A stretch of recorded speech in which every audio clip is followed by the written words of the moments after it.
Good evening. Thank you for attending the Connecticut Department of Transportation virtual public hearing for the 2023 Bus and Rail Service and Fare Equity Analysis, also known as the SAFE analysis. My name is Dan Baker. I am a senior transportation planner with the Connecticut DOT Bureau of Public Transportation. I will be moderating tonight's virtual public hearing. Tonight's hearing will include a 28-minute presentation on the service and fare equity analysis and provide information on the proposed rail service and fare changes and the proposed bus service changes. Following the presentation, we will open up the hearing to comments from members of the public. We currently have 19 individuals registered to speak this evening. You will be called by name if you have registered. You will have 3 minutes to share your comments with the panelists.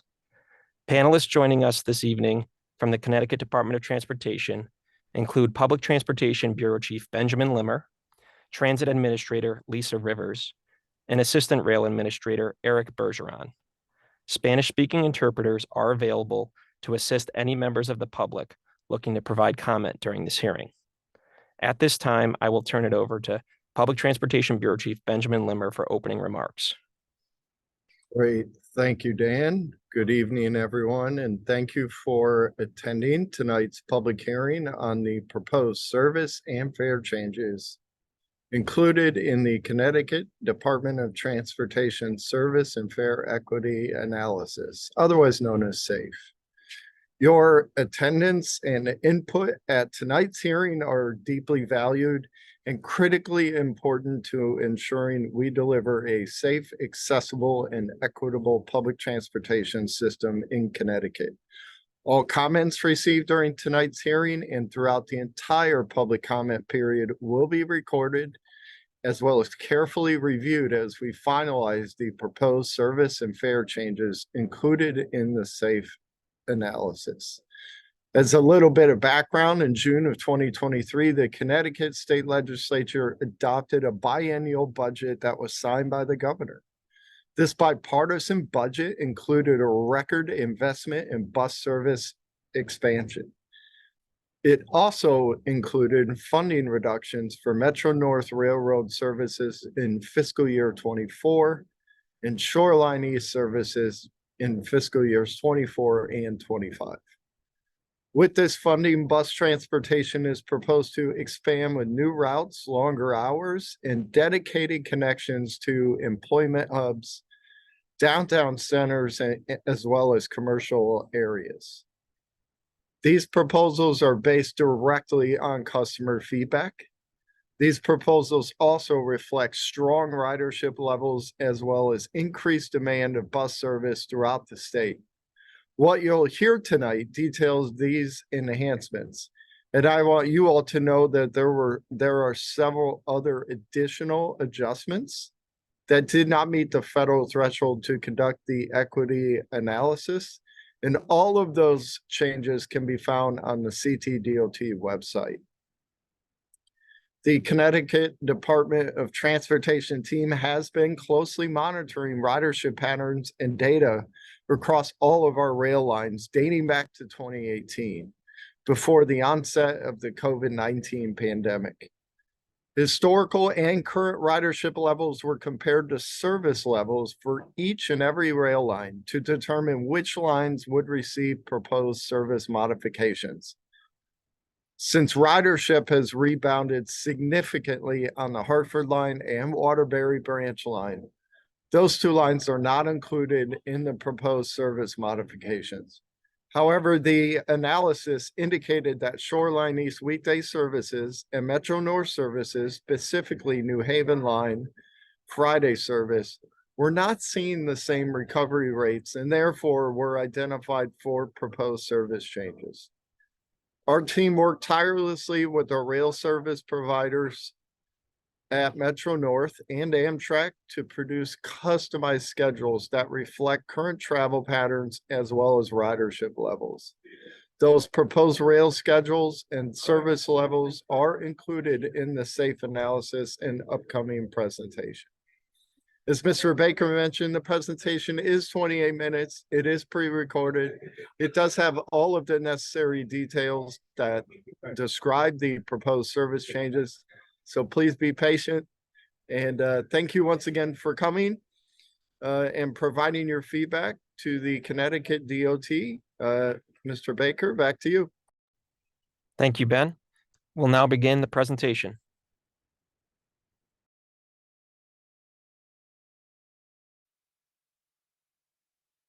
Welcome to the Connecticut Department of Transportation Bus and Rail Service and Fare Equity hearing. We will cover the following today: virtual hearing information, Title VI and voluntary feedback survey, translations and hearing recordings, how to provide comments, service and fare equity, safe analysis overview, review proposed service and fare changes, review the service and fare equity analysis, next steps, hear public comments regarding the SAFE. During today's hearing, all participants will be muted until called upon to speak. Closed captioning is provided in real time on Zoom.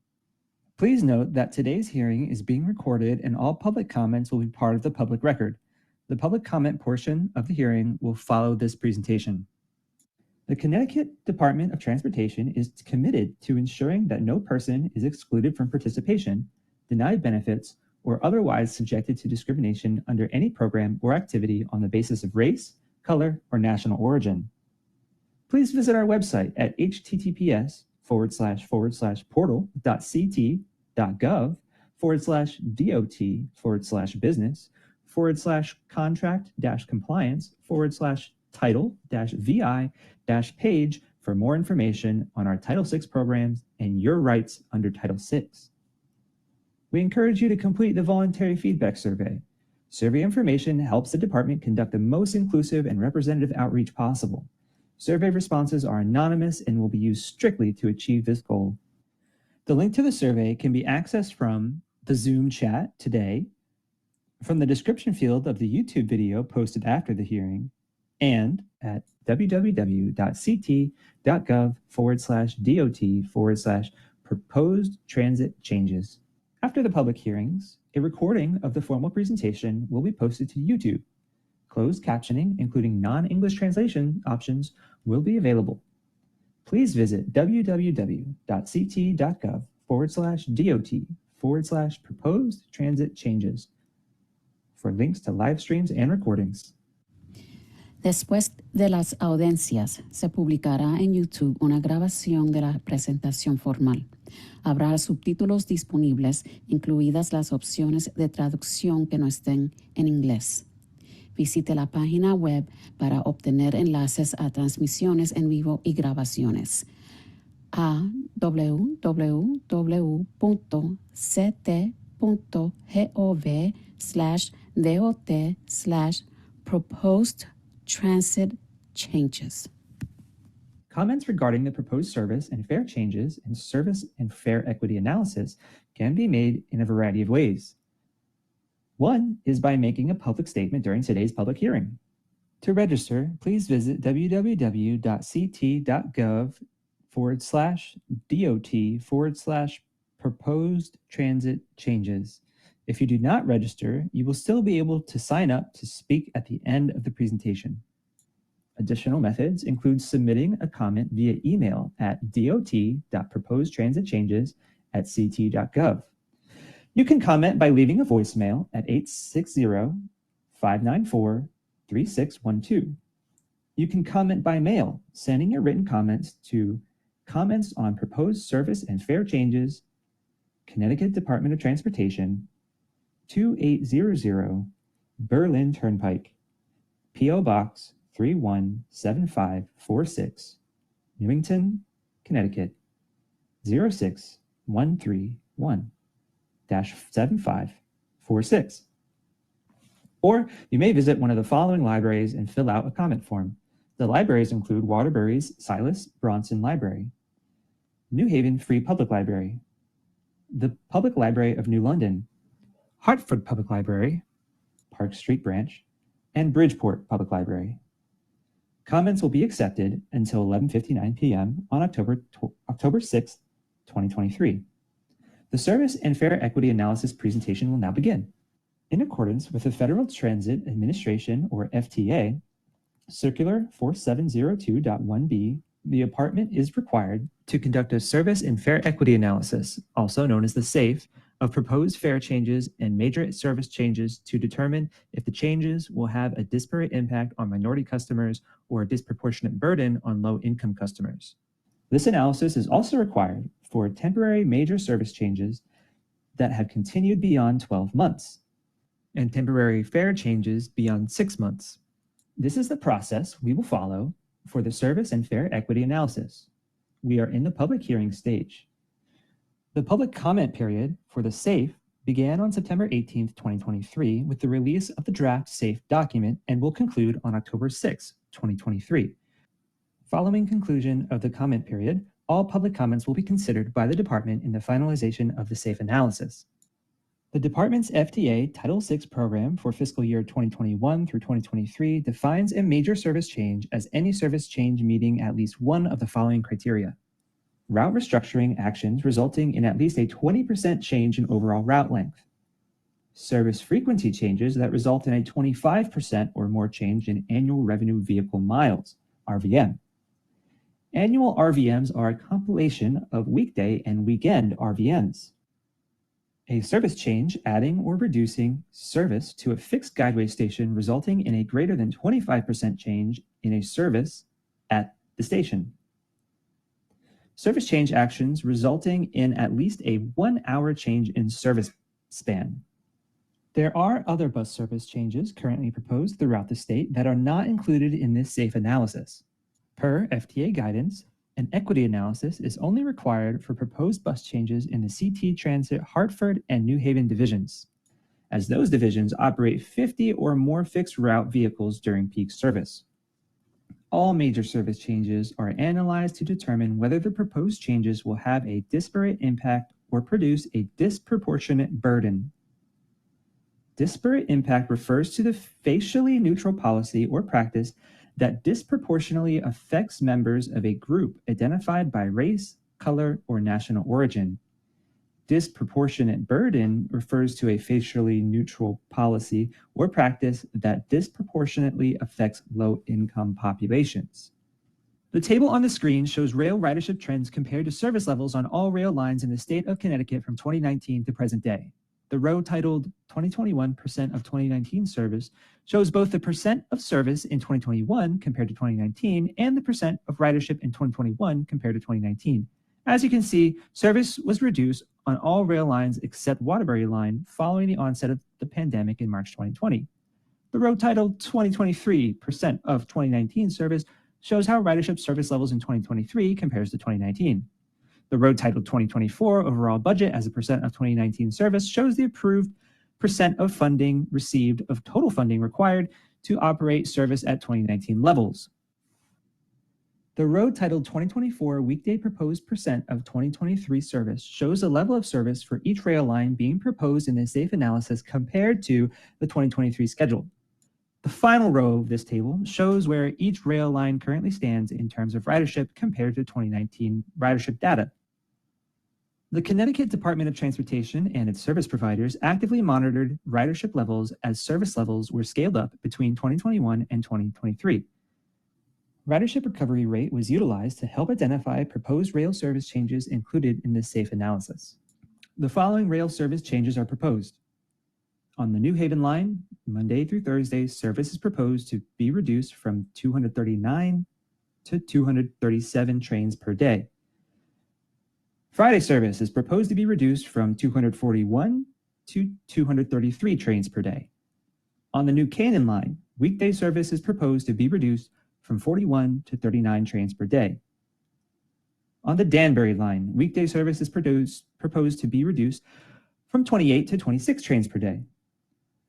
On the Shoreline East, weekday service is proposed to be reduced from 23 to 16 trains per day. Proposed service changes on the New Haven line include proposed suspensions Monday through Thursday on PM peak eastbound train 1464, which departs Grand Central Terminal at 5:55 p.m. Customers will have the option of train 1562, which departs Grand Central Terminal at 5:46 p.m. PM off-peak westbound train 1585 which departs New Haven at 6:20. Customers will have the option of train 1583, which departs New Haven at 5:34 p.m., or train 1587, which departs New Haven at 6:44 p.m.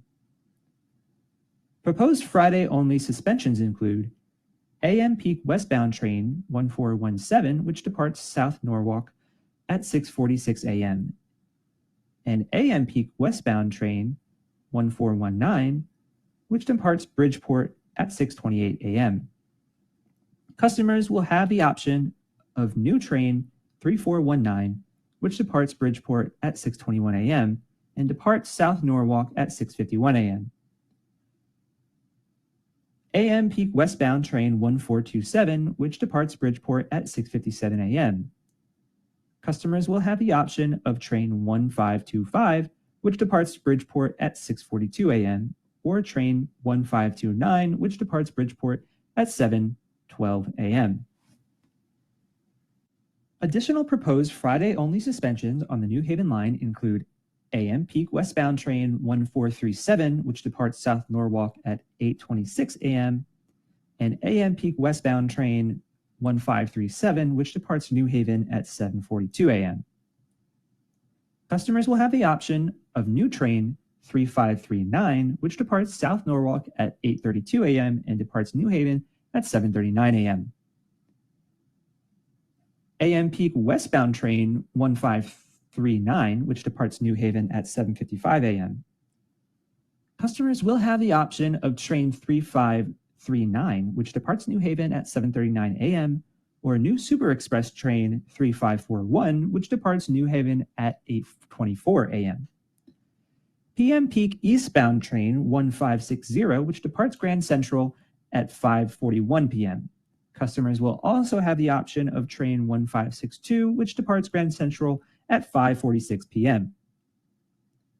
PM peak eastbound train 1568, which departs Grand Central at 6:07 p.m., and PM peak eastbound train 1470, which departs Grand Central at 6:12 p.m. Customers will have the option of new train 3570, which departs Grand Central at 6:12 p.m. Additional proposed Friday-only suspensions on the New Haven line include PM peak eastbound train 1572, which departs Grand Central at 6:44 p.m. Customers will have the option of train 1570, which departs Grand Central at 6:31 p.m., or train 1573, which departs Grand Central at 6:53 p.m. PM peak eastbound train 1568, which departs Grand Central at 6:07 p.m., and PM peak eastbound train 1470, which departs Grand Central at 6:12 p.m. Customers will have the option of new train 3570, which departs Grand Central at 6:12 p.m. Proposed service changes on the New Canaan line include proposed weekday suspensions midday on northbound train 1722, which departs Stamford at 12:01 p.m. and arrives in New Canaan at 12:19 p.m. Customers will have the option of train 1718, which departs Stamford at 11:01 a.m., or train 1726, which departs Stamford at 1:01 p.m. Southbound train 1759, which departs New Canaan at 12:29 p.m. and arrives in Stamford at 12:46 p.m. Customers will have the option of train 1755, which departs New Canaan at 11:29 a.m., or train 1763, which departs New Canaan at 1:29 p.m. Proposed service changes on the Danbury line include proposed weekday suspensions PM off-peak on southbound train 1895, which departs Danbury at 9:17 p.m. and arrives in South Norwalk at 10:15 p.m. Customers will have the option of train 1889, which departs Danbury at 6:47 p.m., or train 1897, which departs Danbury at 10:32 p.m. Northbound train 1890, which departs South Norwalk at 11:17 p.m. and arrives in Danbury at 12:08 a.m. Customers will have the option of train 1882, which departs South Norwalk at 9:10 p.m., or train 1894, which departs South Norwalk at 12:35 a.m. The proposed Shoreline East weekday service changes are shown on the screen. Westbound AM trains proposed for suspension include trains 1627, 1645, and 1649. Westbound PM trains proposed for suspension include trains 1673, 1685, 1693, and 1699. One eastbound AM train is proposed for suspension, train 1604. Eastbound PM trains proposed for suspension include trains 1618, 1638, and 1646. Proposed service changes on the New Haven line, New Canaan line, and Danbury line did not trigger the major service change threshold and no analysis was needed. Shoreline East schedule changes did, however, exceed the major service change threshold with a 30.4% decrease in Monday through Friday service observed in the proposed schedule. Analysis was performed on the schedule changes and there were no findings of disparate impact or disproportionate burden on Shoreline East. Proposed rail fare changes include an approximate 4.5% increase for Metro North fares in Connecticut, Shoreline East fares, and Hartford line fares, excluding monthly school passes. This is an approximate value as the average change in fare varies by origin/destination, as well as the pass used. Fares are also rounded to 25-cent increments. This increase aligns with a recently implemented 4.5% increase by the MTA for commuter railroad fares in New York. This is the first Metro North fare increase in the state of Connecticut since January 2018, and Shoreline East fares have not increased since November 2016. Hartford line fares have not increased since the launch of the service. Lastly, there were no findings of disparate impact or disproportionate burden in the proposed rail fare changes. This slide demonstrates a sample of the change in fares by line. The impact to customers following the approximate 4.5% increase for Metro North Railroad ranges from 50 cents to $1 for one-way peak trips and $9 to $18 for monthly tickets.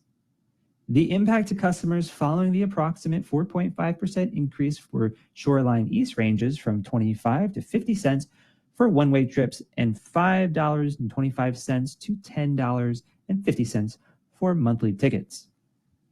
Finally, the impact to customers following the approximate 4.5% increase for Hartford line ranges from 25 to 50 cents for one-way trips in Connecticut to $5.25 to $10.50 for monthly tickets within Connecticut.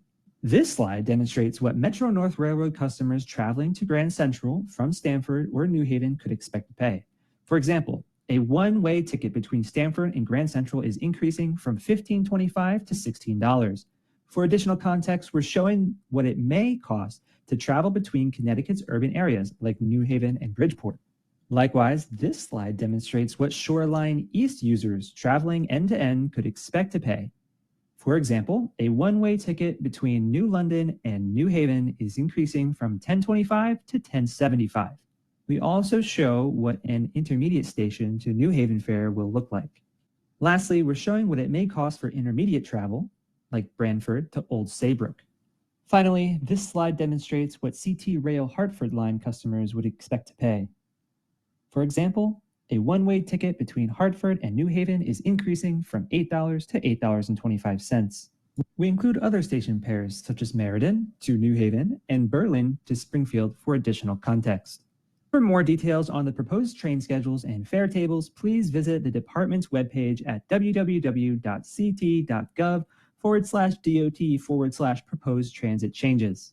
Proposed bus service changes seek to better align the bus system with ridership demand, promote efficiency, and make these routes more convenient and easier to use.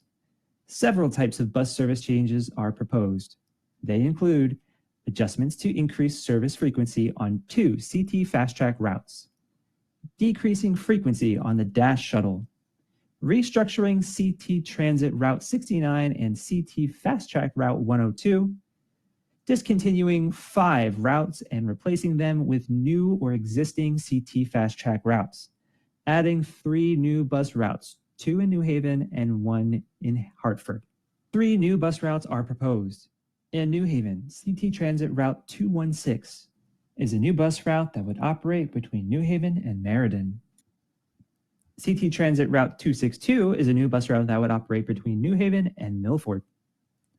In Hartford, CT Fast Track Route 125 is a new bus route that would operate between Hartford and the Berlin Turnpike. It replaces 4 existing routes, Route 45X, 47B, 907, and the Dash Shuttle service from Monday to Wednesday. The benefits of this route include extended hours of operation, a simplified, consistent schedule, and service to more destinations along the Berlin Turnpike compared to the existing routes that it will replace. In terms of travel time, it will be comparable to Route 47B and 10 minutes less than Route 69. For former Route 907 customers, their fare will be lower, since Route 125 will charge local fares instead of express bus fares. In addition, changes are being proposed to 10 other CT Transit and CT Fast Track routes. These types of proposed service changes include increasing service frequency. For Fast Track routes 144 and 153 on weekdays, the time interval between buses would be reduced from every 60 minutes to every 40 minutes. Also, CT Fast Track Route 153 would be rerouted via Albany Avenue and Bloomfield Avenue to restore service to the University Hartford campus. Decreasing service frequency. The Dash Shuttle would change from a Monday through Friday schedule to a Thursday through Sunday schedule, 8 a.m. to 10 p.m. Route restructuring. CT Transit Route 69 would be rerouted and end at Newington VA Hospital. Service to Willard Avenue and Berlin Turnpike would be replaced by the proposed CT Fast Track Route 125. CT Fast Track Route 102, Hartford, New Britain, Bristol, would have all of its trips rerouted to create two-way service to Forestville Commons. No change to the current level of service is proposed. Route elimination. It is proposed to discontinue CT Transit Route 45X Berlin Flyer and replace it with a new CT Fast Track Route 125. CT Transit Route 47B Berlin Turnpike is proposed to be discontinued. Service on Prospect Street in Wethersfield would be provided by CT Route 61 and on the Berlin Turnpike by the new proposed CT Fast Track Route 125. It is proposed to discontinue CT Fast Track Route 140 CCSU connector because of low ridership. Alternate services linking Central Connecticut State University campus and multiple CT Fast Track stations include routes 128, 144, and 507. CT Transit Route 907 Newington Express would be discontinued and replaced with the proposed CT Fast Track Route 125 between Newington Park and Ride and downtown Hartford on weekdays. It is proposed to discontinue CT Transit Route 923 Bristol Express. CT Fast Track Route 102 would be a replacement as it provides a similar geographic coverage. 13 routes have proposed service changes. The changes for 11 bus routes triggered CTDOT's major service change threshold. These 11 routes were evaluated for any impacts to minority and low-income populations. For more details on the proposed bus route changes, please visit the department's webpage at www.ct.gov/DOT/proposed transit changes. The analysis found the proposed change to Express Route 907 resulted in a disparate impact to minority populations. This is because the route serves an area with a higher concentration of minorities and is proposed to be eliminated. To address this impact, the new CT Fast Track Route 125 would replace Express Route 907, offering increased frequency and local fares instead of express fares.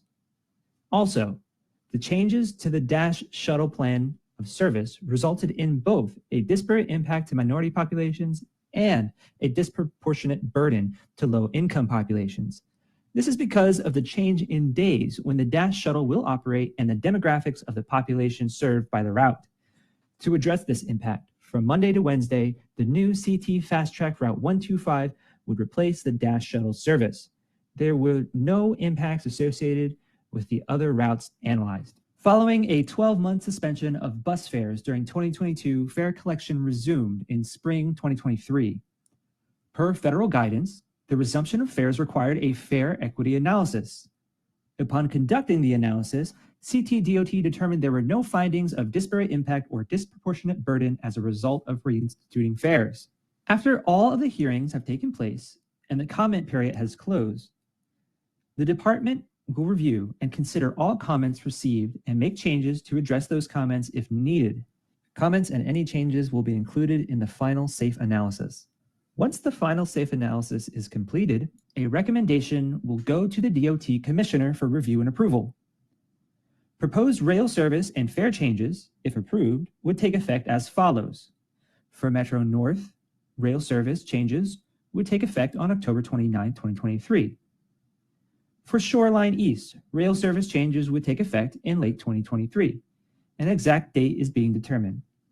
Metro North and CT rail fare increases would take effect November 1st, 2023. Bus service changes, if approved, would take effect on March 10th, 2024. Changes to CT Fast Track 102 would go into effect November 5th, 2023.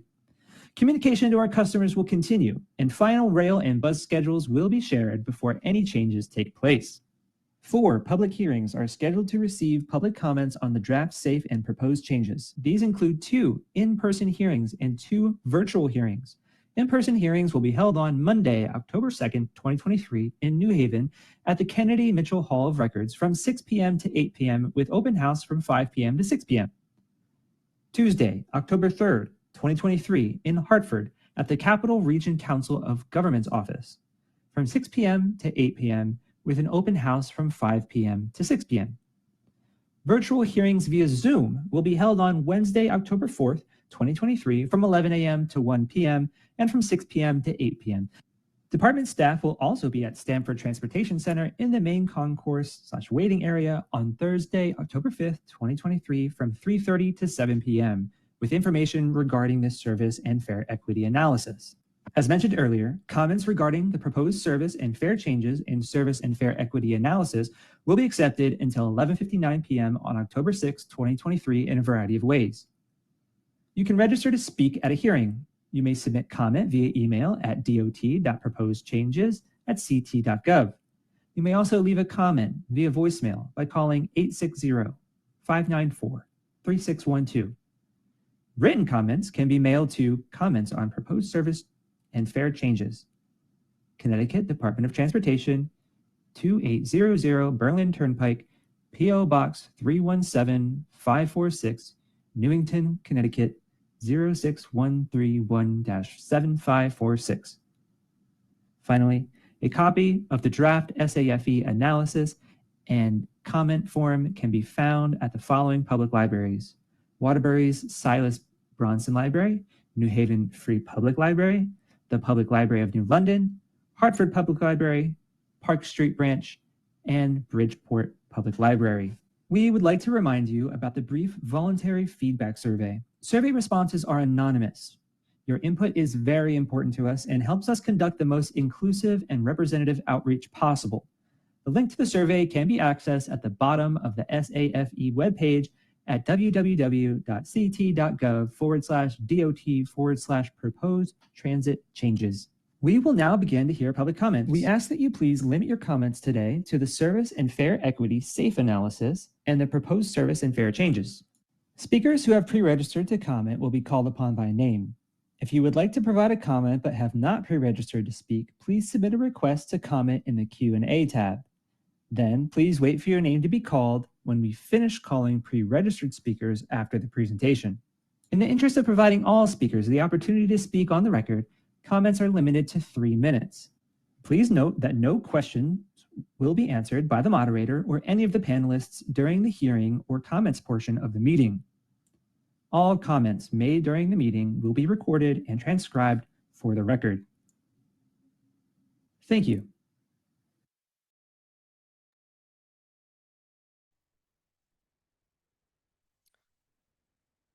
Thank you, everyone. We will now begin the public comment portion of tonight's hearing. It is 6:35 p.m. We'll be calling individuals by name based on the time that they registered to speak this evening. So the first individual registered to speak is Carl Jackson. If you could please raise your hand on Zoom to let us know you're here, we'll unmute you.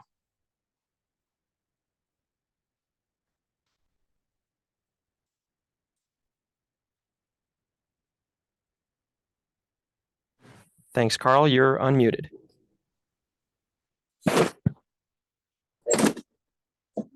Yes, can you hear me?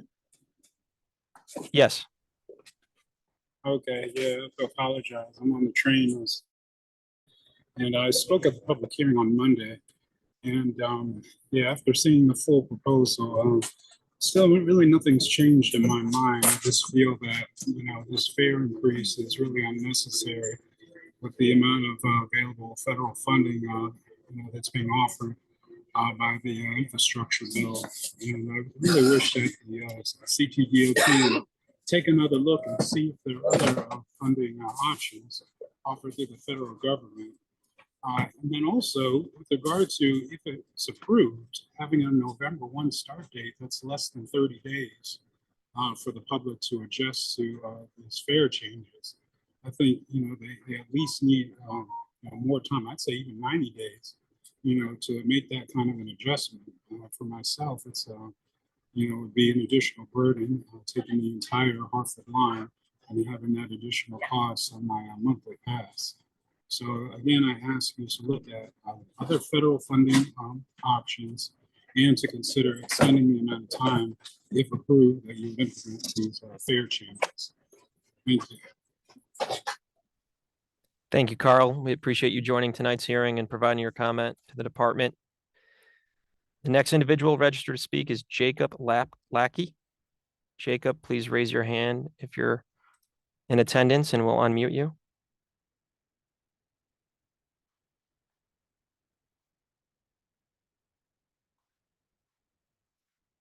I am not seeing Jacob in the attendee list. We will revisit individuals that we call out after all pre-registered people have the chance to speak. So moving on to the next name, Nick Menapace. Nick, please raise your hand on the Zoom. Great, you're unmuted, Nick. Thank you. All right. I can say that I'm pretty frustrated coming into this meeting, and I would say that the presentation left me honestly feeling just as frustrated, because despite the billions that have been spent on the expansion of our highways, we don't seem to put much effort or care into helping this relief through transit service. I find it completely unfathomable the Connecticut Department of Transportation is seriously considered cutting rail service when they've so recently just proposed expanding Shoreline East's service here in this part of the state. A connection to Norwich and Mohegan is long overdue, and the idea that they would simultaneously have that while then saying that we need to reduce this in such short a time seems like the exact opposite approach. There is so much money, as recently was shown, that this Department of Transportation can be using and is currently not using, that I have no idea why they would consider raising the fares or cutting service. Efficient public transit reduces the wear on our roads, it reduces traffic, it's an overall benefit. I know that people say, oh, it costs too much, but I mean, so does like maintaining our highways. I just fail to understand why this is the choice to be made and why this is the choice to do so soon. And additionally on that one, we're facing an ever-present climate crisis. I don't know how reducing public transit is in any way the right move. Thank you for your time. Thank you, Nick, for attending tonight and providing your comment. The next individual registered to speak this evening is Mary Beth Saar.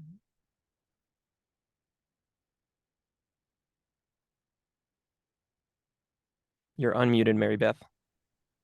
Yeah, can you hear me? Yes. I wanted to say thank you for providing a Zoom option.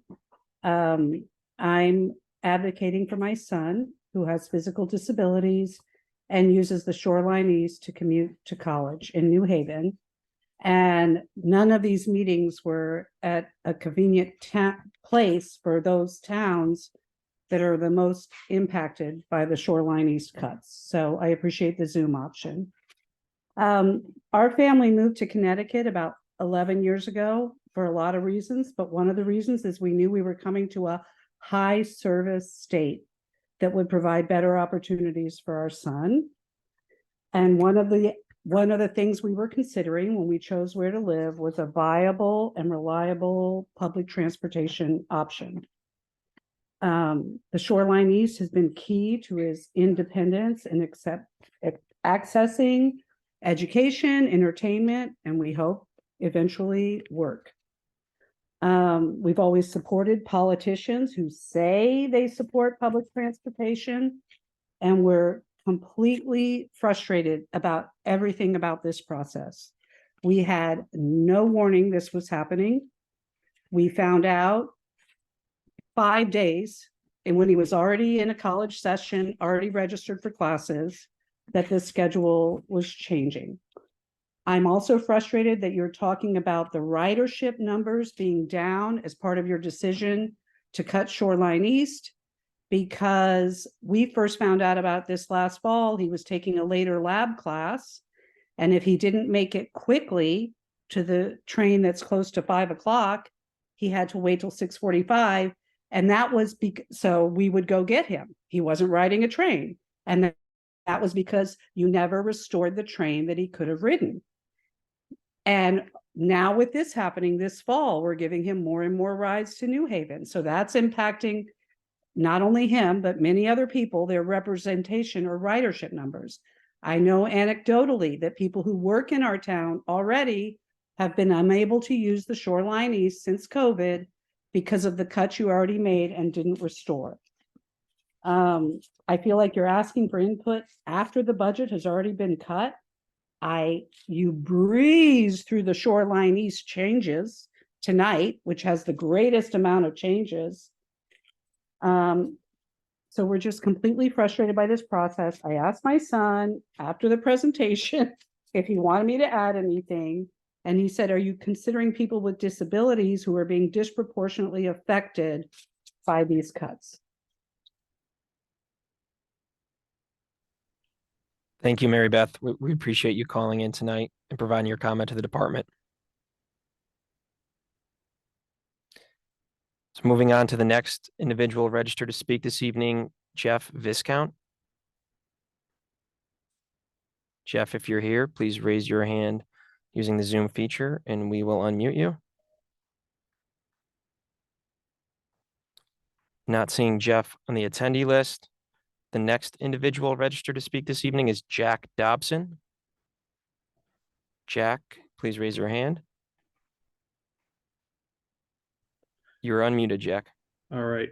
Good afternoon or good evening, rather. I also additionally, I might also be registered twice on here, so you could take me off a second time if I am. Good evening. I'm Jack Dobson, a user of Shoreline East Rail System and a law student from Madison, Connecticut. I'm asking, speaking this evening in light of the changes proposed to Shoreline East, I intend on also saying additional comment before the end of the comment period on October 6th. I guess I'm just going to talk mostly about the new schedule. One of the issues that exists in this new schedule, as well as the old one, is that the buffer times between, let's say, Shoreline East and the Hartford line are very, very tenuous. I remember when I was commuting up to Hartford, I was commuting up for a job, then for an internship. Getting into New Haven would afford me maybe 3 minutes, and even by the time I, get off the Shoreline Eastern Union Station and get up the stairs into the Hartford line, it would be already sometimes leaving this platform, and so then I go to State Street. This new schedule gives people, they'd be missing the train by 5 minutes at Union, and then they'd be getting at the train with a 2-minute gap. So if you're 5 minutes late on Shoreline East, then you have to wait for the next train. This means if someone has to be in by 9, you're going to be 10 minutes late pulling into Hartford if they need to get up to Hartford by 9. Whereas the earlier train would be getting you up there by 8:25. Same issue exists in the afternoon commutes as well. If you'd have to leave work earlier in order to catch the 5:45 train on Amtrak 475, if you need to stay late, I've been getting alerts. You could catch the Amtrak 418, but that would mean that you're catching a train that, I've been getting the alerts, and they have been saying for the past few weeks that this train's running 5-10 minutes late. If the train happens to be 40 minutes late that one time, you could just be stranded in New Haven. So that's an issue I feel as well. I'm glad that there's a 7 p.m. train now. I think that um I think adjusting the train a little bit so that it's more accommodating to people who catch the maybe to 6 o'clock. I don't know. I know we're kind of with the budget we have is kind of hard to, I don't know, move things around. Um, so I'm just raising my concerns because I'm someone who can't really drive my car too far. I think for a lot of people, getting a new car is kind of out of the question right now. If you look at the Federal Reserve's data, the car prices have not come back down. Even used car prices have not come back down. Trying to get a loan is kind of burdensome as well, especially to working families, because today the federal funds reserve rate, which sets the percentage of loans, is much higher than they were in 2007. And even the commissioner has said this week with Dennis House, owning a car is getting more expensive than ever. I really do believe that the department can persuade more customers to take Shoreline East with the right messaging. So with that, I end my remarks with, I hope the department moves forward with a larger budget request to the governor, and I hope the increase in trains and perhaps increase in marketing as well can help the state meet its emissions goals and reduce the environmental impact of more cars on the road to the inner cities like New Haven. And thank you very much for the opportunity to speak. Thank you, Jack. Appreciate you attending tonight's virtual hearing and providing your comments. Thank you. Now, the next individual registered to speak is Stephen O'Connor. Stephen, if you're on the line, please raise your hand and we'll unmute you.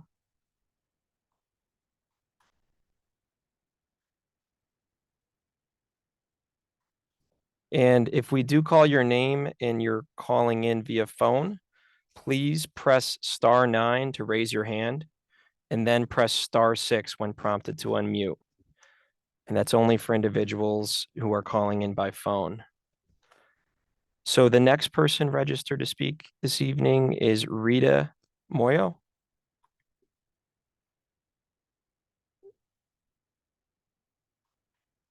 Rita, if you're on the line, please raise your hand using the Zoom feature.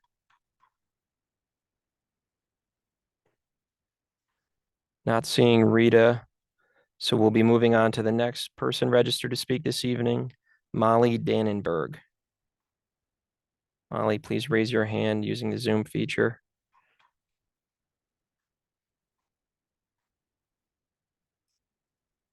All right, you're unmuted, Molly. Hi, can you hear me? Yes. Hi, my name is Molly Dannenberg. I'm an IATSE member here in Connecticut for IATSE Local 74. I'm also an IATSE member in New York, Local 798. As you know, the pandemic greatly impacted, the film and television industry, as well as the stage industry where I work. I work on Broadway, so I commute into the city from Bridgeport, in and out 6 days a week. Finding out service has been absolutely devastating from an industry that was already greatly impacted by COVID. I actually moved to Bridgeport specifically for the train line. I had been commuting from Waterbury up until then, but unfortunately the Waterbury line is just so underserviced that it's impossible to use as a daily commute. I come in very late at night. There was absolutely no trains out of Grand Central after 9 p.m. A lot of our Broadway shows end at about 10:30. So I made this move specifically to Bridgeport to use the train service. A lot like Mary Beth, I only found out about 5 days before the budget and started calling anyone I can to try and talk to them about this. And a lot of things I heard from our representatives were, you have to understand that people have begun working from home much more, so their ridership is down. And that's understood, but there's a large group of the constituency that's not a viable option to us. People like me who work in theater, people who work in the restaurant industry, people who work in bars, people who work in nightlife. Like we don't have the option to work from home, and we have already been hit so hard. So to give us less trains is devastating. And it's also hitting people who are on the lower end of the income bracket. Giving us less trains. A lot of times if people are of a higher income, they can just make alternative routes to get themselves to work. but one of the quickest ways to destroy a train line is to cut service. And I agree with some of our previous speakers. We're facing a huge climate crisis, and Connecticut for quite some time has been pushing to make better public transit. And I don't think this is the correct way forward for us, is to cut train lines, especially the Shoreline East, especially New Haven. You know, the same goes with Hartford. You know, I also work in Hartford. I work at the Bushnell up there a lot. I was so happy when we got a train line up there, but there's so few trains on it. So it's totally understood why ridership didn't decrease there either, because there's not enough trains as it is. So I would really, really urge for this not to happen. You know, to give it some more time. We lost over 1 million Americans to COVID. Understood that ridership is going to be less than it wasn't during, you know, before the pandemic. But this is public transit is a good. It's a global good, and we should be pushing it forward instead of, you know, cutting it. Thank you, Molly, for attending tonight's hearing. We appreciate your comments. Now, moving on to the next individuals registered to speak this evening, Christopher Grief.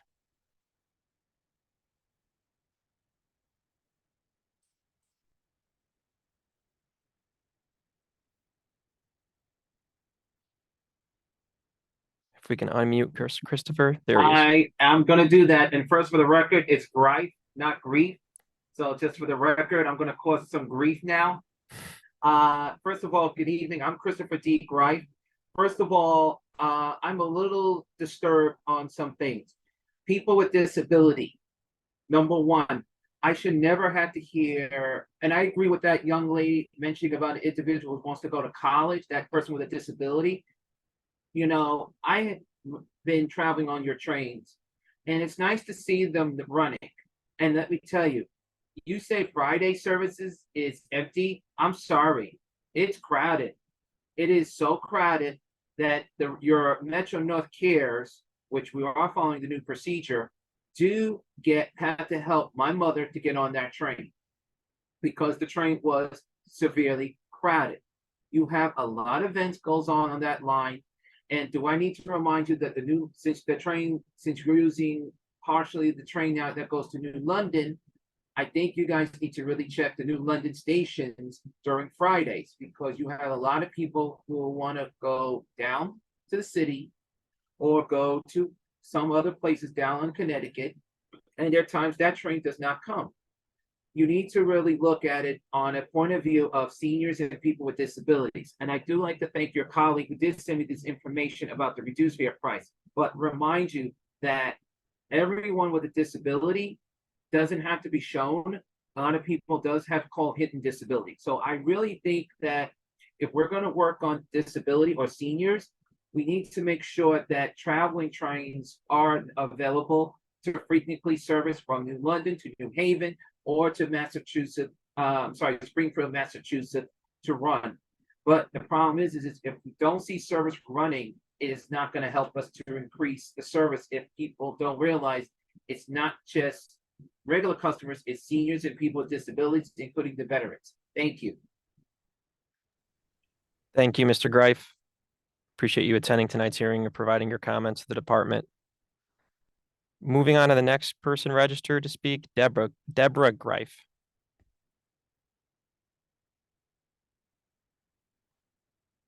Deborah, you're unmuted. Okay. I know. Can you hear me? Yes. Okay. All right. As I said, my name is Deborah Greif. I'm a person with disabilities, and I've read all your, it was not easy, but I read everything that you put out. You did not survey people with disabilities. You broke the American with Disabilities Act. And truthfully, people with disabilities, because you didn't ask anybody of them, you are discriminated against a very large minority, as well as also as a person of the Jewish faith, cutting Friday trains. So if my friends or I who are very religious want to get back in time, before the sundown, we don't have that. And that same also goes for people of the Islamic faith. You did not question anybody. You have no proof. And I will tell you, services for your buses, you purposely mix up everybody with schedules. So people who with disabilities who try to work at Mohegan Sun as well as Foxwoods end up getting late, and then they'll get fired because their disability may prevent them from working. But instead of caring, when we call to ask questions, we're insulted by your staff. So truthfully, you claim you want people to come to Connecticut, you want us to live there, you want us to work there, but even come to vacation. Why should we? If I can get great service on Amtrak, but not by your buses, and what you do in Connecticut to the trains, that is really a shame.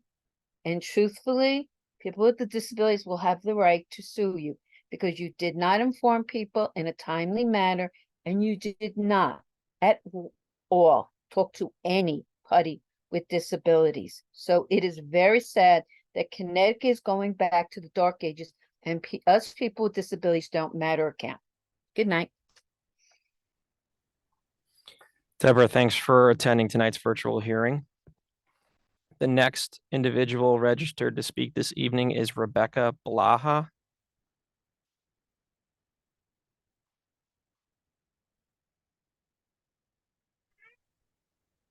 Hi, can you hear me? Yes. Great. I'm Rebecca Blaha. I live in Clinton. I've been riding the Shoreline East train for 12 years now as a Yale employee. The benefits of riding the train are immeasurable to me and many others. I would use this service just for the privilege of forgoing the 95 traffic in the summer. The environmental and economic benefits are also essential. In addition to keeping more single commuter cars off the highway, I don't have to factor in the cost of fuel or an expensive parking spot in New Haven. By the way, I hear costs are going up for parking spots as well, not to mention the waiting list for reserved garage spaces around the city. I will also say I personally do not have a problem with paying a little more for this service, but paying more for a highly reduced service that doesn't meet commuter priorities is not acceptable. While the service has certainly had its ups and downs over the years, it was always reliable enough not completely give up on. In fact, since my return to the office following the pandemic, it has been both highly reliable and flexible enough to work around the fluctuating hybrid schedules that are a current reality. The proposed cuts to Shoreline East will have a devastating effect on our community. Rather than increasing ridership, which one would assume to be the long-term goal here, this will force more commuters to rely on their cars and ditch the train altogether, probably leading to further cuts in the future. This is a death spiral, a self-fulfilling prophecy, and I think most of us are reading it as such. The cuts also directly contradict the ideals our state leadership purports to champion. For example, economic stability and growth. Over the last few years, I've seen the shoreline towns develop critical infrastructure around this service. In Clinton, the second platform was just completed, and luxury condo residents went up right across the street. I know Branford has a similar development in progress near their tracks, and I imagine the stellar commuter options are regularly used to promote growth and tourism in our towns. With regards to sustainability goals, we certainly won't achieve those lofty yet necessary objectives without robust commuter options. It's a sad reality, but from my experience, people are more likely to embrace green alternatives if they are convenient and meet their actual needs. The proposed schedule, as it stands, does not meet those needs. If our state is serious about achieving these goals, then they should be investing more into our rail services to promote them and gain ridership, rather than rendering them useless. Thank you for the opportunity to speak on this, and I do want to let our DOT hosts know that I appreciate the complex work that goes into building these schedules, especially on a nonsense budget. Also, required or not, I admire your willingness to listen to a bunch of people rage at you. At this point, I'm not very optimistic about what these meetings will achieve. For what I've heard, Governor Lamont was very firm on these cuts and has no interest in rectifying or even weighing in on the situation. That's disappointing because at one point I was all in on his bluster. I know better now, but at least yelling into this public hearing void provides a modicum of catharsis. Thank you. Thank you, Rebecca. We appreciate you attending tonight's hearing and providing your comments to the department. The next person registered to speak this evening is Annie Ganjadine. Hello, can you hear me? Yes. Yes. Thank you. Much of my exasperation with the DOT at this point stems from the fact that I have felt the burden of responsibility to learn about transportation on the fly to sort out how and why these changes came to be. I have spent hours researching, fact-checking, communicating, organizing, and rallying my fellow citizens and train riders in order to supplement the significant oversights of DOT. I appreciate the chance to speak now, but it comes after my train line has already been cut. I'm a relatively new rider of Shoreline East. I began riding when I started my job at Yale in May. I was a big fan of the train until recently. I was thrilled to commute to work because the train offered a safe, easy, quick, scenic, and environmentally friendly transportation. We specifically chose to live within easy walking distance to the Branford train station, so we wouldn't have to buy a second car. The times the trains offered were exactly when I needed them to be, to arrive to work on time and to be home to pick up my 2-year-old daughter from daycare. I want to emphasize how much I used to talk up the train to both my immediate community and here in Connecticut and to my friends and family out of state. It really felt like Connecticut was setting the example of how practical and economical green transportation could be. That all changed when the rug was pulled out from under us riders, and we had less than a week to scramble to find alternative transportation options. Many of us had to request to alter our work hours entirely. The childcare options that we had chosen, budgeted for, then waitlisted for, was suddenly in question. There are those of us who had to quit school or turn to retirement due to this decision. I hear that DOT used data to make these schedule choices, but what data could possibly support cutting off so many riders? Who would think that that would help anything? We want to know more. What alternatives were offered? What foresight was considered? What impact will it have on shoreline communities? What impact will it have on employers and businesses in New Haven? How many riders do you expect to lose? And what incentives are you offering to get riders back? Shoreline East riders are not so easily convinced. I would like a better explanation of how this happened and how we can save Shoreline East before it is killed off entirely. I wish to have a collaborative relationship with DOT. We both want the same thing. You want me to ride the train and I want to ride the train. We can make that happen, but we need better communication and a baseline of options that work for the bulk of riders. I expect DOT to put effort towards not only supplying transportation that citizens request, but also work towards repairing the damaged trust they have caused by offering clear and timely communication instead of making us an afterthought. I'm grateful for this opportunity to voice my concerns. Thank you for your time and consideration. Thank you, Annie, for attending tonight's hearing and providing your comments to the department. The next individual registered to speak this evening is Blaze Levitan. Blaze, if you can raise your hand using the Zoom feature.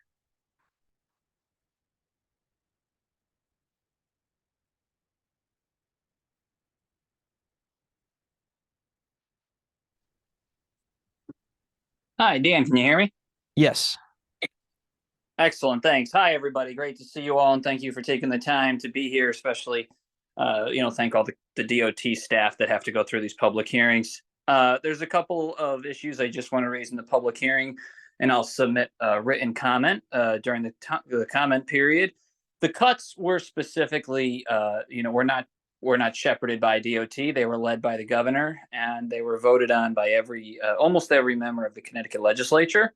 So I think that's an important thing for us to remember on the public hearing. Almost pretty much every shoreline legislator and almost every legislator on the Metro North did vote in favor of a budget that had these cuts.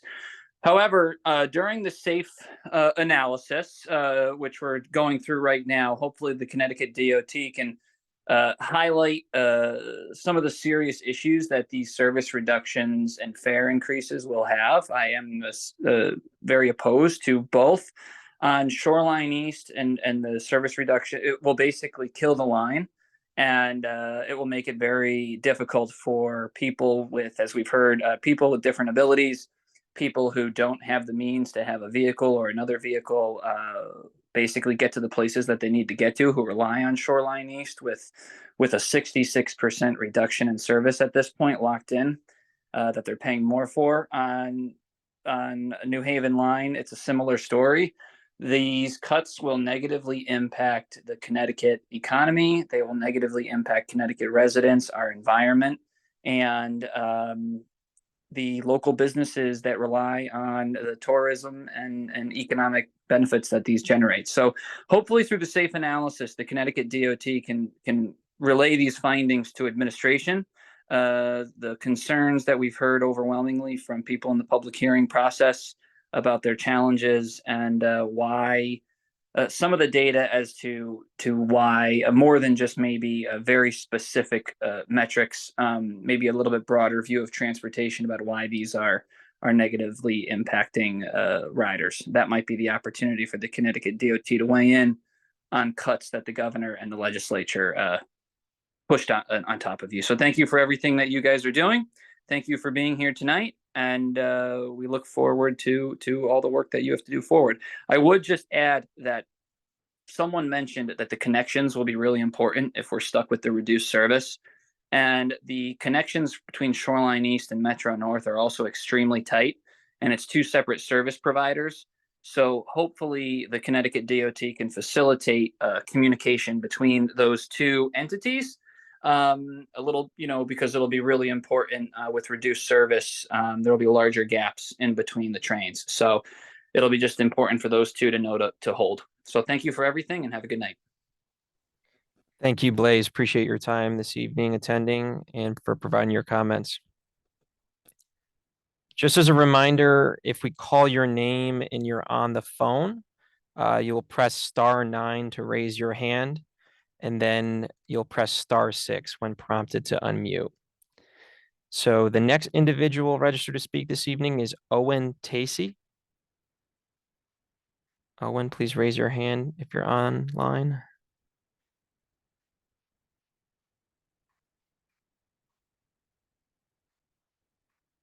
Okay, not seeing Owen. We'll move along to the next person registered to speak this evening, Ewing Leon.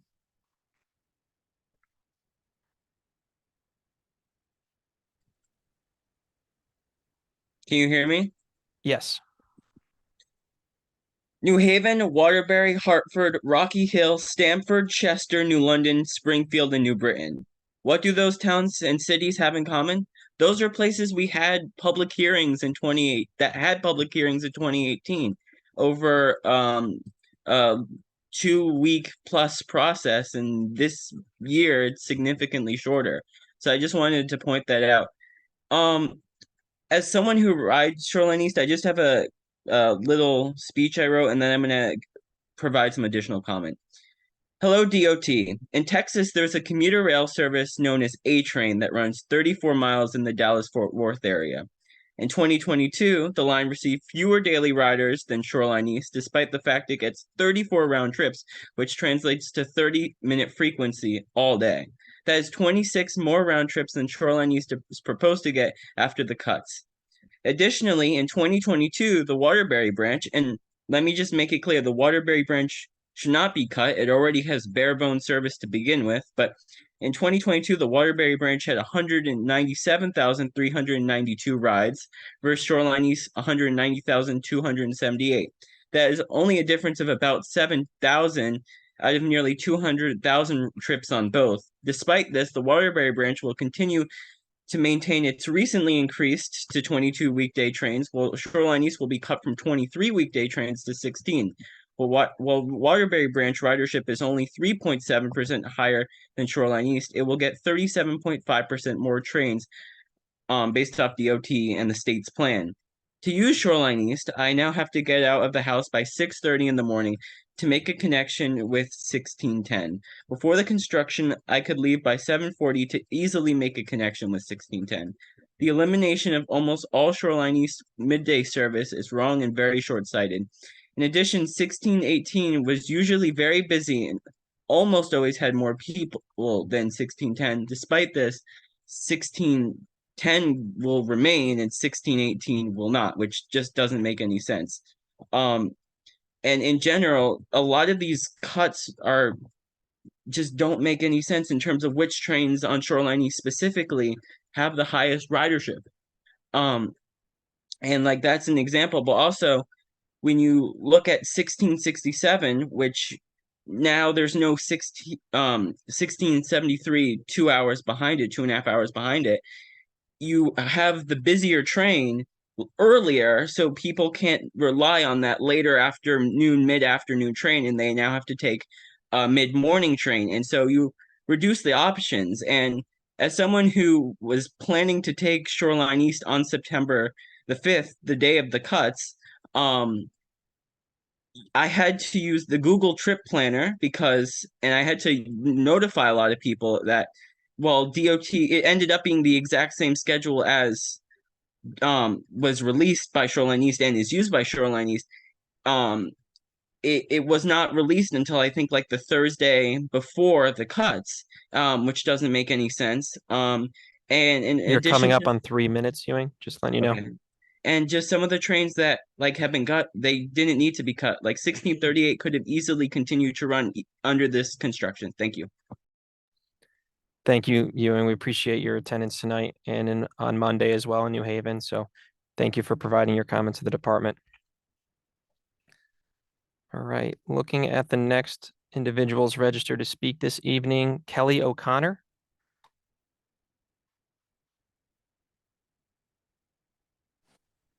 Hi, I'm a Madison resident and I've lived there since 2018.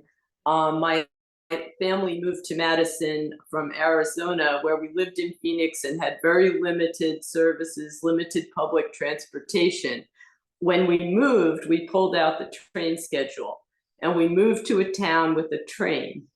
On the issue of the ridership recovery, I don't have any facts or statistics myself, but if I were going to question the methodology, I would ask whether the Shoreline East riders have a demographic such that their occupations return to the office more slowly than others, perhaps. I know that in New York, it's been established that certain occupations return before others. We do have a lot of knowledge workers on the Shoreline East, a lot of academic workers and other people who are returning to the office, but perhaps at a different schedule than others.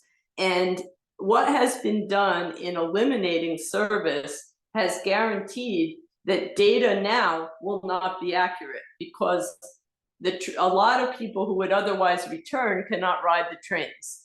I'd also like to address the disproportionate impact on a variety of communities, including the neurodiversity community.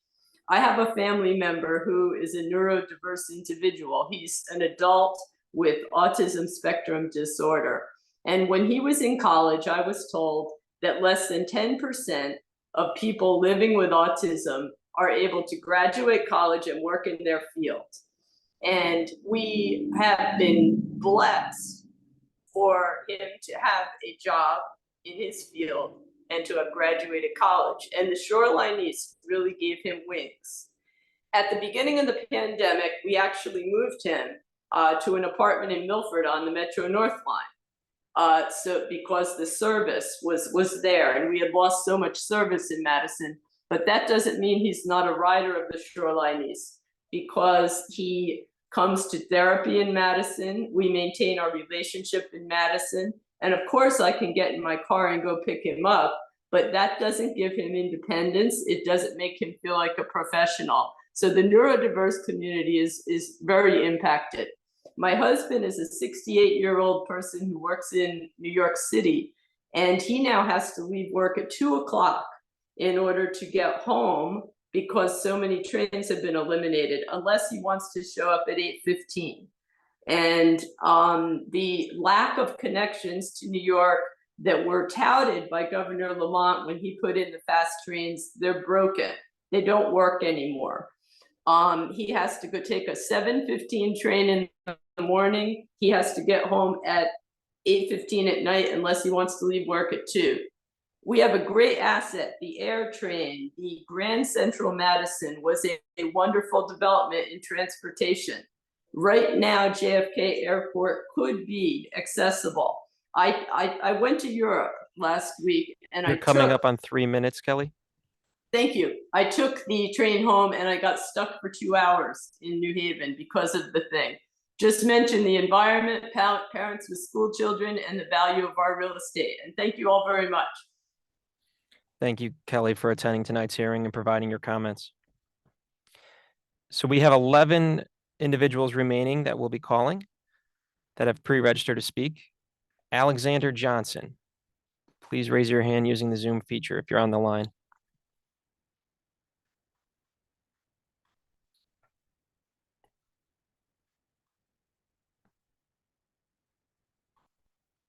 And if you're using the phone, press *9 to raise your hand and then press *6 when prompted to unmute. Not seeing Alexander, we'll move on to the next individual registered, Miriam Grossman. Miriam. You're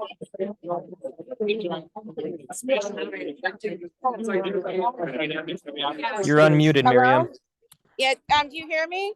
Yes, there is some background noise, but we can hear you. Yeah, I'm at a holiday party. I apologize. My name is Miriam. I live in New Haven. I do have to finish the rest of the presentation so I can make more comments, but I'll start with several. First of all, the ability to get information about this hearing was abysmal. I went online on my mobile device. I couldn't literally get the Zoom link, no matter how I oriented my screen, no matter how I shrunk it, I grew it. I tried calling DOT to get help. Nobody answered. I tried calling the DOT comment line that was posted on the website. I got this, this number doesn't work. I tried tweeting, nobody reads their tweets. It was very frustrating. The information about this hearing, literally, you can't access it on a mobile phone. I had to use a desktop to get the code. So that's one. Two, I didn't know that you were changing the dash shuttle.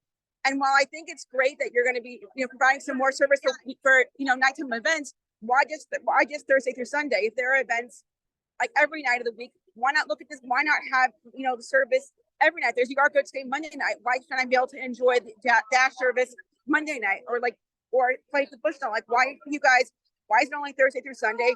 Why don't you guys coordinate, look at the schedules of UConn games, concerts at the Excel Center, soccer matches, baseball games, etc., and fairly figure out when people need to get back to the trains, get back to the train station. Another thing, dash ridership may have been low, but a year ago I was waiting for dash service. Weekday dash service was supposed to be scheduled. I used the transit app, the third-party app, which you're told to use. They told me a dash was en route. It never came. I called and I was told, oh, dash was suspended because of driver shortages. So that may also be a reason the dash may be underutilized when you actually took it out of service. But the transit app, which you guys utilize because you don't make your own app, told me it was still coming. But like I said, I would likely have, and also I would like to have more comments soon. But I would like, if you're going to expand the dash service to the nighttime for the weekends, why not have it expanded every night of the week, especially when there are events? Also, I also agree cutting Fridays for official observant Jews is not a great thing. And even though I'm not a regular Shoreline East rider, except for the summer, to go to London, I think cutting it is a bad idea. I've seen in London when people would, wait, a lot of people would take it back and forth. So I think it's not the right move to cut it. And again, I will hopefully be, reading the report and getting some more comments in writing. But please read your Twitter. Please consider the accessibility of your materials on mobile devices, because again, I cannot get the meeting information on the mobile device. And please make sure the phone numbers are correct, and please return calls and answer your phones. Thank you. Thank you, Miriam. Appreciate you attending the hearing. And just as a reminder, the public comment period is open until October 6th. So Friday, October 6th until 11:59 p.m. And visit our webpage for multiple ways to provide comments, but comments can be emailed to dot.proposedtransitchanges@ct.gov. So moving on to the next individual registered to speak this evening, Relina. Relina, if you're on the line, please raise your hand. You're on. Hi, can you hear me? Yes. All right, perfect. Good evening, everyone. Thank you for the opportunity to present feedback, provide feedback on the proposed changes. My name is Relina. I work at the Travelers Insurance Company in Hartford. My colleagues and I greatly benefit from the 907 Newington Express, and we would appreciate it if it is not discontinued. There is the safety factor.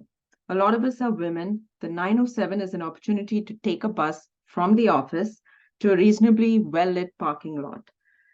Being an express bus, it's also timely and efficient. I mean, I get newsletters about making Connecticut more green, use public transport, but then it doesn't make sense taking away routes. I know a lot of my colleagues have also provided similar feedback via email, so please consider that. Thank you for your time. Thank you, Relina, for attending tonight's hearing and providing your comments. The next person registered to speak this evening is Tamsin Maines.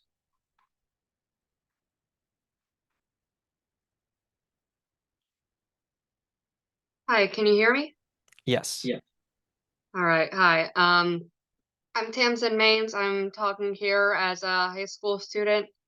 I live in Old Saybrook, but I take the Shoreline East train every day to my high school, which is located in New Haven.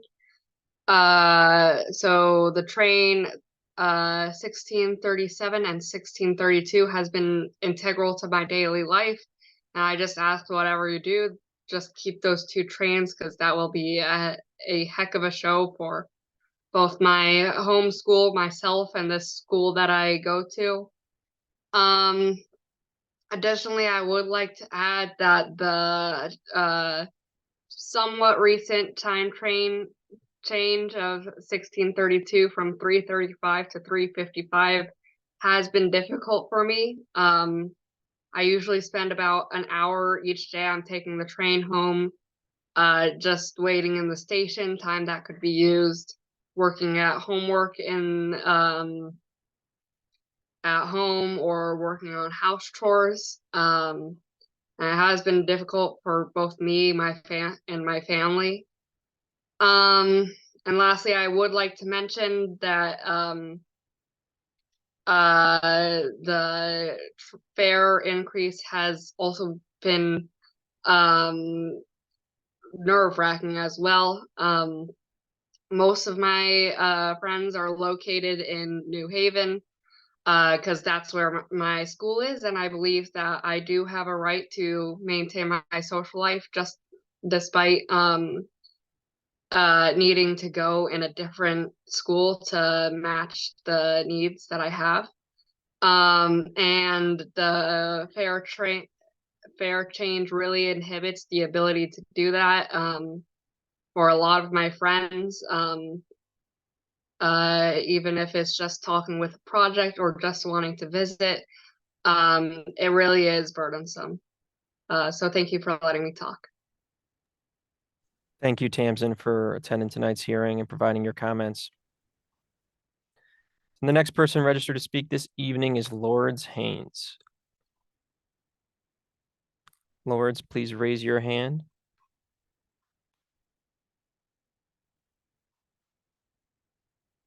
I'm here. Okay. All right. As a cranky old person and a 17-year veteran of the Shoreline East, I'm so disappointed. This is, well, I'm also very unkind, I'm sure, and snippy.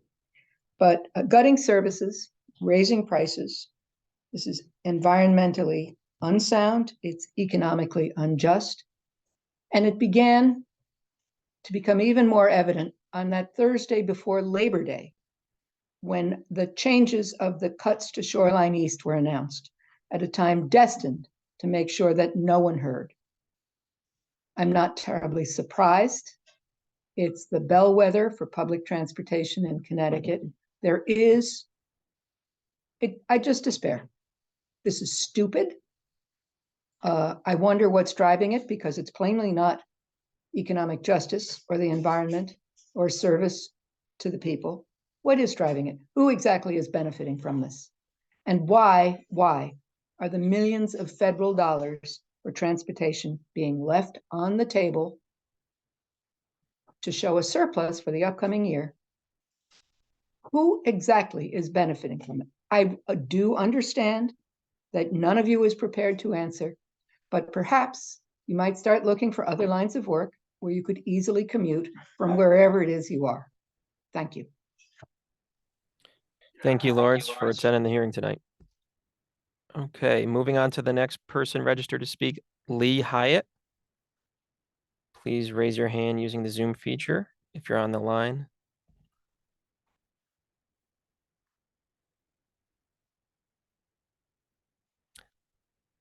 Not seeing Lee Hyatt on the attendee list, so moving on to the next person registered to speak, David Byron Brown.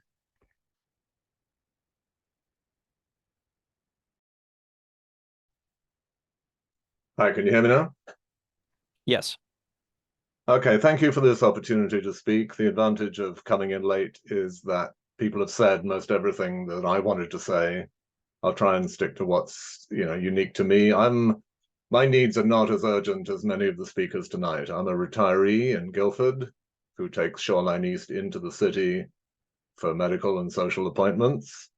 I have the luxury of paying for a cab from New Haven if I need to, but I should not have to. Public transit is a right for everybody. The right to a reliable, frequent service is pretty basic, particularly in an area where the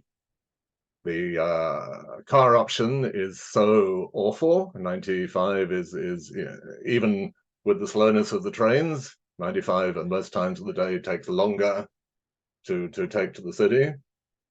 That said, I agree with pretty much everything everybody has said tonight. I was disappointed that the term death spiral was used, and because I thought I'd made that up myself. And that is key to what we're talking about here. The idea that you cut service until people don't want to use the service is a prelude to eliminating it all together. And my question would be, what is the roadmap for restoring service to meaningful levels? That's my question. And I have one further comment. The construction schedule mentioned the 201 bus as an alternative to train service. I would say it would be much more meaningful as an option if that bus could be routed via Union Station.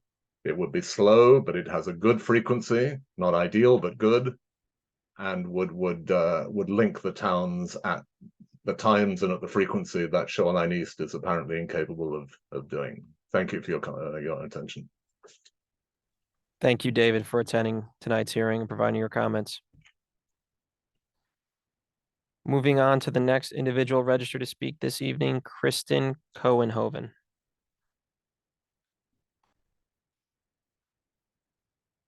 Kristen, please raise your hand using the Zoom feature to let us know you're there.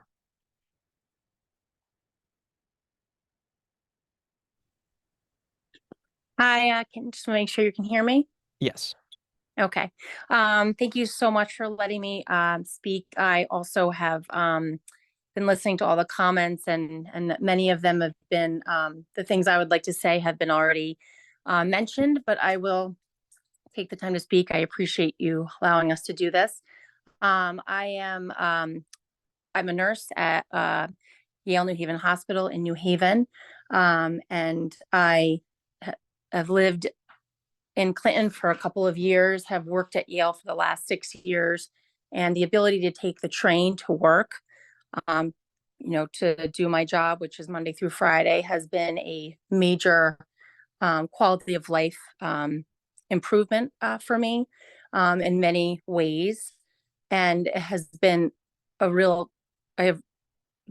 big deal for me, and I know for many other people who ride the train as well.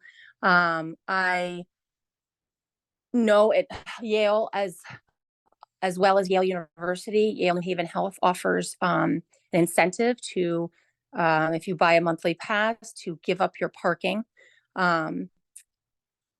as they will subsidize your parking pass. And I know that there are many people I work with through Yale New Haven Health or Hospital, as well as Yale University, who utilize this train, either Metro North or the Shoreline East. And I would really hope that you've connected the DOT with people, with these employers, whether it be Yale or many other employees, that they find out what's going to happen for those of us who the train times don't work and we no longer have parking, and what that will mean. And also, I've lived on the 95 corridor for most of my life, either between Fairfield and now Clinton, and I have suffered through traffic, and I now, for people not to have to, there's no traffic there, you can, for environmentally, I'm just really surprised that these changes are going to be made. And I'd really like you to consider some of those things and and possibly, incentivizing other companies to subsidize, their train passes as well, instead of cutting trains. And also to consider some people that I've met through the train who travel from Clinton and the Shoreline all the way to Stamford. And some of these changes, either they're going to have to quit their jobs, they're going to have to start driving all the way to Stamford, which is going to significantly impact their life. So I appreciate your time, and I hope that these comments hope that they will make a difference. Thank you, Kristen, for your time attending the hearing tonight, and we appreciate your comments. So the next individual registered to speak is Gabriella Dane. Please raise your hand using the Zoom feature.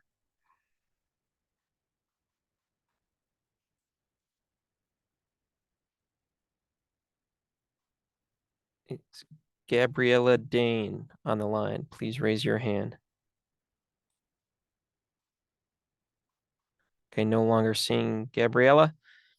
The final person we have pre-registered to speak this evening is Tim Dunning.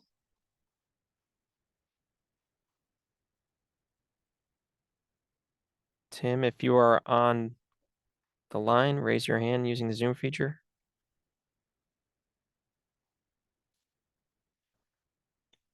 Okay, so not seeing Tim. At this time, we are going to run back through the list of names.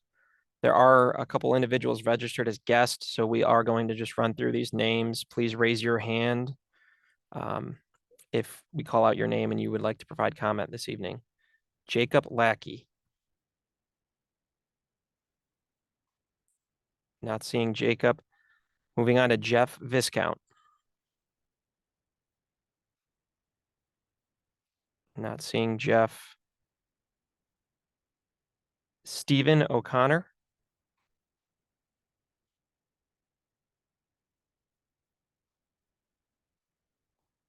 Not seeing Stephen. Moving on to Rita Moyo.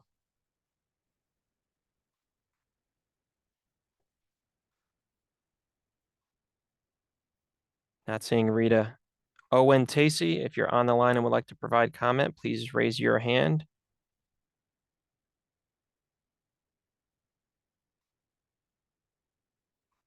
Moving on to Alexander Johnson.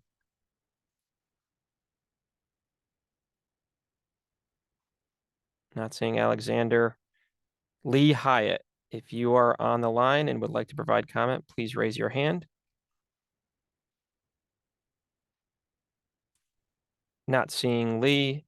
The next person is Gabriella Dane.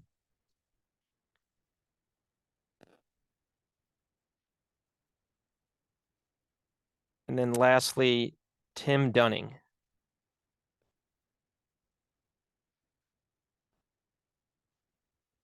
I see Tim Dunning is on the attendee list. One last call for Tim Dunning.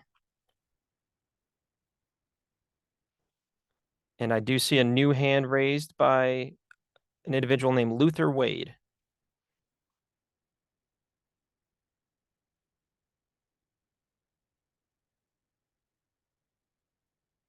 Can you hear me? Yes, Luther. Okay. Well, first of all, in the spirit of full disclosure, I am a DOT employee, so just want to make sure that's well known. And I am proud to be colleagues with each and every one of you who are hosting this Zoom call. Dan and I spoke today, and so I'm not gonna ask a question about the proposed Route 25 because I understand there'll be more information to come on that later on because that's a route that specifically impacts my commute to and from work every day. However, I will be commenting on the Shoreline East reductions. My children and my grandchild lives in New London County, and so I rely on that service to be able to see my family. And when I lived down there, Shoreline East always seemed to be the stepchild of the rail service. In fact, it seemed like Southeast Connecticut was the stepchild of transportation in general. I mean, it seemed like we was always the last ones considered, and we got the least amount of resources. And it's just disheartening to see such a drastic reduction in service to that area. I mean, I'm no longer able to drive. I am what someone who earlier commented would refer to as a silent disabled, because if you look at me, you would never think I'm disabled. I have any type of medical ailment, but I am unable to drive because of a medical ailment. I lost the ability to drive for the most part back in 2013. And not having it as it is, it takes me 3 hours to get down there with the rail service that was currently in place. And now it may take me 4 or 5 hours if I don't time things just right. I hope that something can be done to restore service to levels pre-COVID. Because until that happens, ridership is going to continue to go down, because you can't expect ridership to go up if you're eliminating trains. It's antithetical to that. And I thought I lived in a progressive state, a state that was progressive and forward thinking about transportation and about how transportation fits into the overall quality of life for its residents. But moves like these, and I totally understand it's not you guys, it's politicians who made these decisions. But moves like these are just do not do well for the quality of life for people like me who can't drive. And I value my independence. I like to be able to get around without having to ask somebody for a ride. It's demeaning to me. And it's a hit to my pride. So again, I hope that something can be done to mitigate some of these cuts and allow us to be able to live more independent lives. Thank you for your time and consideration. Thank you, Luther, for attending this evening's hearing.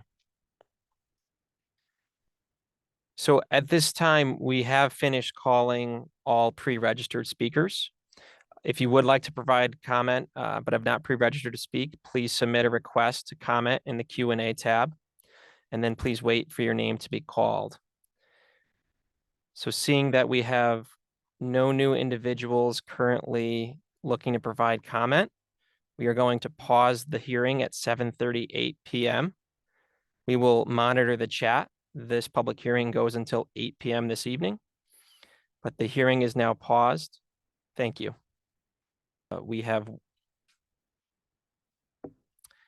Okay, the time is now 7:45 p.m. We have one new individual looking to provide comment to the department, Alex J. So we're reopening the hearing. Hello, can you hear me? Yes. I just wanted to inquire as to why it's not possible for the train to sit in New London overnight, allowing an extra daily round trip instead of running trains empty at 4:30 in the morning. So Alex, the purpose of tonight's hearing is to provide testimony regarding the proposed service and fare equity analysis and the proposed changes included in that analysis. With one of those changes being running trains at 4:30 in the morning when they're of pretty much minimal use to anyone, rather than being able to run them during the rush hour when, I could actually use it. Thank you for providing your comment.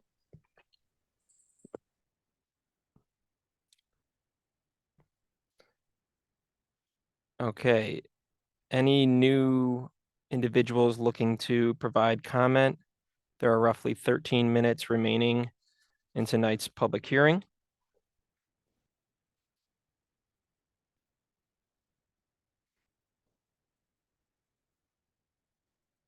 Not seeing any new individuals registered to speak, we will pause the hearing at 7:47 p.m. We'll monitor the chat and we'll reopen if any new individuals registered to speak. Thank you.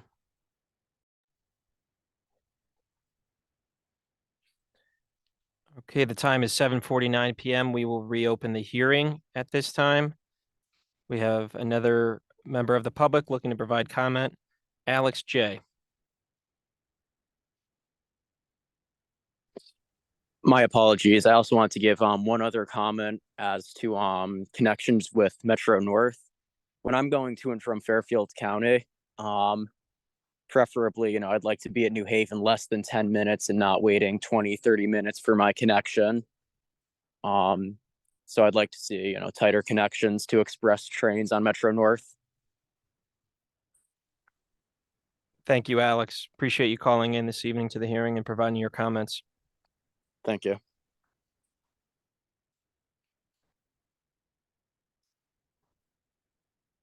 Okay. Not seeing any new members of the public looking to provide comment at this time. We will repause the hearing at 7:50 p.m. and monitor the chat if anyone joins over the next 10 minutes and looks to provide comment. Thank you.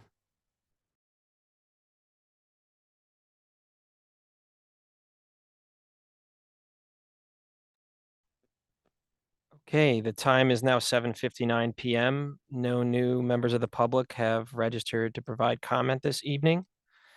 We want to thank everyone who did participate in tonight's virtual hearing for the 2023 Bus and Rail Service and Fare Equity Analysis. We appreciate your time and all the comments received. As a reminder, the comment period is open until October 6th at 11:59 p.m. So please visit our website for additional ways to provide comment. Thanks again, and the time is 8 p.m. and we are concluding tonight's public hearing. Thank you.